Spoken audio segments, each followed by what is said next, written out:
এই যে কলম প্যাকেজিংয়ের যে কাজ, এটা কি আসলে সত্যি? আপনাদের মনে অনেক প্রশ্ন থাকতে পারে, ঠিক আছে?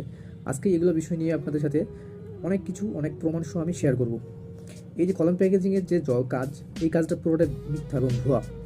এটা একটা প্রতারণামূলক ফাঁদ।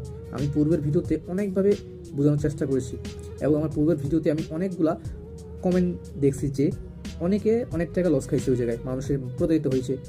যেমন আপনার কালকে একটা আপু আমার মেসেজ দিয়ে বলছে যে আপু ভাইয়া আমার কাছে প্রথমত 350 টাকা নিছে, নেওয়ার পরে বললে যে আমার একটা মেশিন কেনা লাগবে, মেশিনের জন্য আবার 1999 টাকা নিছে। নেওয়ার পরে আবার বলতেছে যে আপনি যে এতগুলো কলম অর্ডার দিয়েছেন, কলমটা অর্ডার দেওয়ার কারণে আমাদের যে গাড়িটা আটকায় রাখছে ওরা, এবং পুলিশ আটকাইছে আর কি। ঠিক আছে, পুলিশের গাড়িটা আটক করছে। আটক করার পরে ওদের কোম্পানির নামে মামলা হয়েছে 1 লাখ টাকা, 1,80,000, আর ওনার নামে মামলা হয়েছে 25,000 টাকা। এখন যদি আপনি 25,000 টাকা না দেন, তাহলে আপনার নামে মামলা হবে এবং আপনাকে 3 দিন পরে হাতে হ্যান্ডকাপ পরিয়ে পুলিশ নিয়ে যাবে। এইভাবে ওরা ব্ল্যাকমেল করতেছে, ভাবুন একবার। এজন্য আমি প্রত্যেকটা ভিডিওতে যে বলছি এবং এই ভিডিওতে বলতেছি, এটা পুরোটাই ভুয়া এবং ফ্যাক।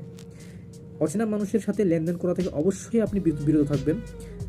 আর এই যে আপনারা মনে যে সন্দেহটা যে কলম প্যাকেজিং জব, এটাকে আসলে রিয়েল না, এটা পুরোটাই মিথ্যা, একদম পুরোটাই মিথ্যা। আমি আপনার সাথে কিছু স্ক্রিনশট আর যে মেয়েটা আমাকে বলছে